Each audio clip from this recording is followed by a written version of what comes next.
আসবে আমার দিন, হবে সবকিছু রঙিন। বাংলাদেশ ছাড়াও যুক্তরাষ্ট্র, কানাডা, অস্ট্রেলিয়া, ইউরোপ, মধ্যপ্রাচ্য মাতিয়ে তুফান এবার মুক্তি পাচ্ছে মালয়েশিয়াতে। এই তুফান একদিন ডিস্ট্রিক্ট লেভেলে খেলবো। আগামী শুক্রবার 23 আগস্ট দেশটির বাংলাদেশি কমিউনিটির বসতি এলাকার প্রায় 15টির মতো থিয়েটারে ব্লকবাস্টার হিট এ ছবিটি মুক্তি পাচ্ছে। গেল ঈদুল আজহায় রায়হান রাফি পরিচালনায় তুফান মুক্তি পেয়েছিল, আর এতে অভিনয় করেন সুপারস্টার শাকিব খান, মিমি চক্রবর্তী, মাসুমা রহমান নাবিলা, চঞ্চল চৌধুরী, গাজী রাকাত সহ অনেকেই।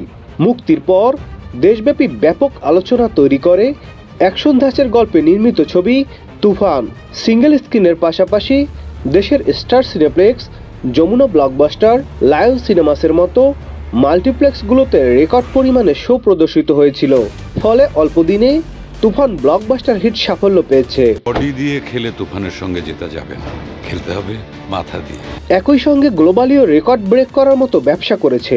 তুফান মালয়েশিয়াতে মুক্তি দিচ্ছে জেটিজি এন্টারপ্রাইজ এর হেড অব মার্কেটিং অর্নিল রাব্বি জানান, 2রা আগস্ট মালয়েশিয়ায় মুক্তির কথা ছিল, কিন্তু বাংলাদেশের রাজনৈতিক অবস্থা তখন চরম উত্তপ্ত ছিল। প্রবাসীরাও দেশ নিয়ে তখন চিন্তিত ছিল, আর এই কারণেই তখন মুক্তি স্থগিত করা হয়।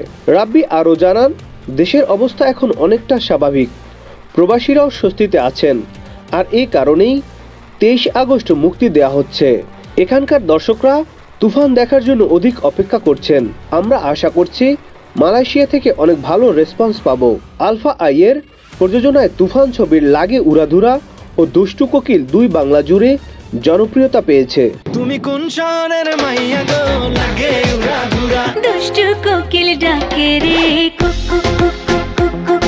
এমনকি গান দুটিতে আলাদাভাবে 100 মিলিয়নের বেশি ভিউ অতিক্রম করেছে, যা বাংলা ভাষার কোনো গানের সবচেয়ে কম সময়ে এত ভিউ। দুষ্টু কোকিল ডাকে রে। Nadim Hasan, channel I.